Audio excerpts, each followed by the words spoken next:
You let your boys run and let the streets raise them, and now you're mad that it's coming home to roost. You did that. So how do we fix this situation? First of all, stay out of father's business. Let me give you an example. I have 2 daughters. I know nothing about menstruation.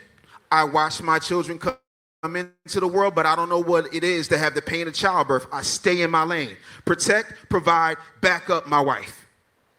If I had sons, my wife would fall back because it's my job, like it was my father's job and his father's job before him, to raise his son into a man. We have taught our children, we have taught society, and we put a battery in our women's back by telling them that masculinity is toxic, that submission is wrong. I got to submit to God. I got to submit to the IRS. You submit to your white ass boss every single day. Facts. But yet and still you won't submit to your husbands. But then you get on these podcasts, you get on these television shows, you watch these reality shows that are scripted, and you sit up there and you say, I want a man who's a provider. No. Your husband is supposed to be a provider. We out of whack. Iyanla Van Zandt told y'all was out of order, and nobody wanted to hear it. So maybe I feel like with the submission thing, I feel like, because that's like a hot topic on the podcast world with submission, but we keep telling black women to submit to men that don't have their life together. Who said that? How can you submit to a man who doesn't submit to God? Everybody. But women are not even submitting to God. They use God when they feel like. When they get in trouble, then they remember God. When they become 35, 45, oh, now I want a man of God. But they never get the men in church. They leave the churches to come out to the streets to look for men who believe in God. If they really wanted a man of God, all the men who go to church wouldn't be single. But they go to church on Sundays after doing the clubs on Saturdays. Then on Monday, they come to the streets looking for a man of God. But they left so many brothers who go to church every Sunday. Everybody's not like you. I understand that. You are like in the rare percentage. I get that. You must know that there are a lot of black men who don't move like you, who are not successful, who don't want to go to school, who don't want to do anything with their life, who don't have any finances, who don't have any ambition, who have nothing to offer but some dick. Okay. So how can you keep telling? And let's talk about it, because let's talk about it. Black women are in record numbers going to college. We're opening degrees. We're getting accolades. We're running nonprofits.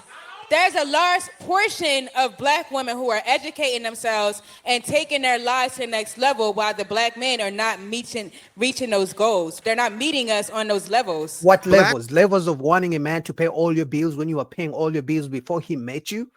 Levels of you getting 10 degrees with $100,000 in debt, and you expect a man to come and pay your student loan debt? Are those the levels we're talking about? Do you see how crazy that sounds? They get into debt, and when a man doesn't want to pay all the student loan debts, or he's not a provider, or black men are not real men, they get good men. For some reason, they can manage to have babies with all these men, and then when a man doesn't want to be a stepdad, oh, these men don't want to step up. They're not real men. Women are the largest group of entrepreneurs. They also have more degrees. There are more black women in the C-suite. And to quote Dr. Umar Johnson, you don't find that suspicious? You don't find that suspicious? It's very suspicious. You don't find that suspicious? Go ahead. Let me finish. Go ahead. Black women also have the majority and the highest rate of student loan debt, which means your debt to income ratio is shot. Problem number one. Problem number two is you spend all that time getting these things on you and not getting any learning in you. Having more degrees than a thermometer does not mean that you understand the temperature of our people. Cool King. On top of that, I don't need a degree to tell you I'm a man. Most of my degrees are sitting in the drawer, and the rest of them are at my mama's house in Arizona. I ain't seen them. Facts. It don't matter.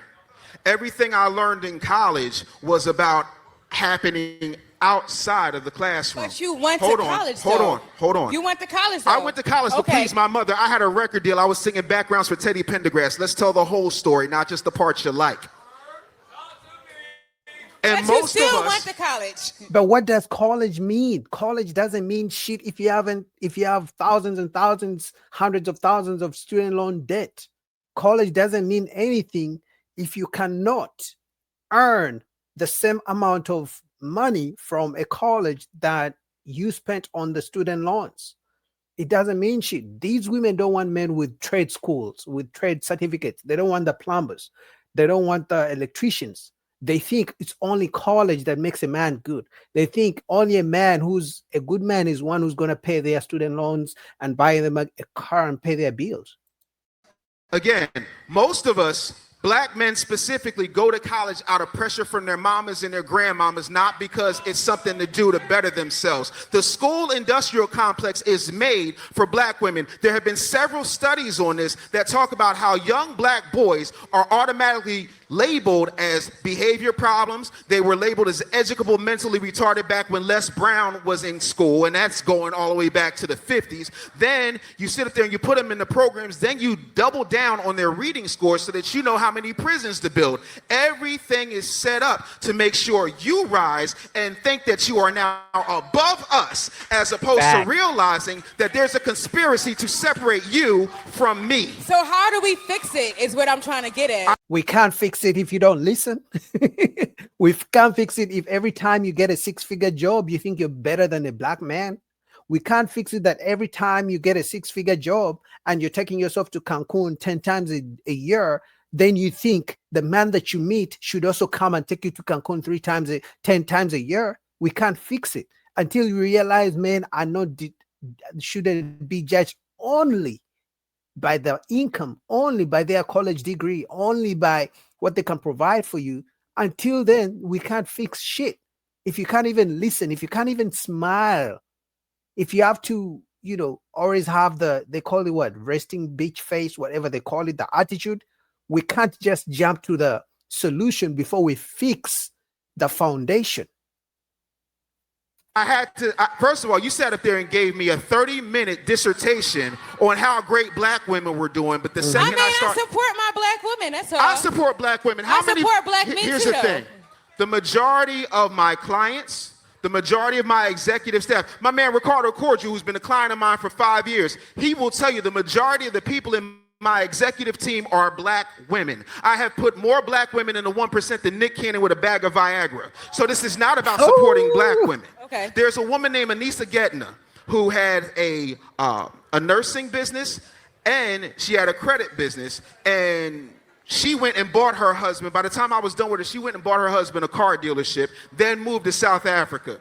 She got an AT&T grant. So when it comes to supporting black women, I don't talk about it, I be about it. So that's not the issue. The issue is we need to fix it by divorcing ourselves from their agenda, which is educate our women, make them feel so high up because they got the C-suite positions, they got the degrees, they got the jobs that they put them in, while they disqualify us, underqualify us, tell us we can't do anything, take all of the skilled labor out, and then when they don't take the skilled labor out, they sit there and then make it look like there's something wrong with that. Even look at the movies. There's been Tyler Perry movies where the dude is a mechanic. The least watched Tyler Perry movie is what? Daddy's Little Girls, because God forbid you see a responsible single father and a baby mama who decided that a drug dealer, a YN, is better than a dude that works hard every day, because that's not sexy enough to brag for your friends. You have to understand that this is a psychological op that is played on so many levels that nobody wants to talk about it. So the solution is we go independent, we reject our trash, we stop taking in every piece of bad bitch bullshit that we get. We start looking at the fact that we don't have one black-owned record company, but we got all these black record labels run by palm-colored people with little hats on the back of their heads telling us how we should operate, and then they sit down with Charlemagne and say, oh, well, I just gotta eat. Leor Cohen, you've eaten, bro. You created a 360 deal. I mean, it's too late when it comes to dating and relationships.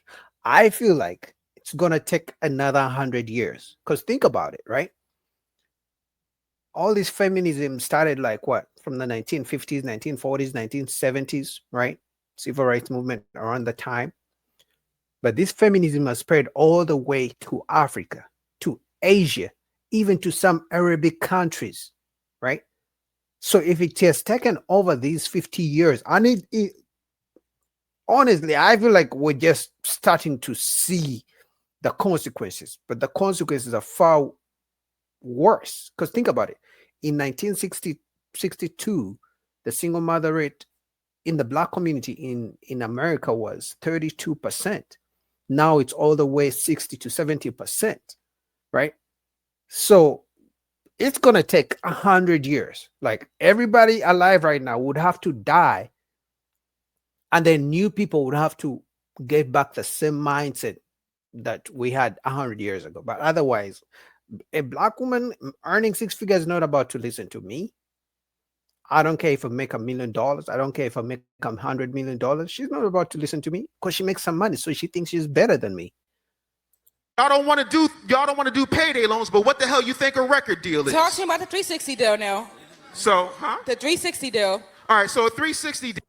Anyway, shout out to this podcast. This is Dave Anderson. I'm just getting to learn about this guy. I saw him on a different podcast.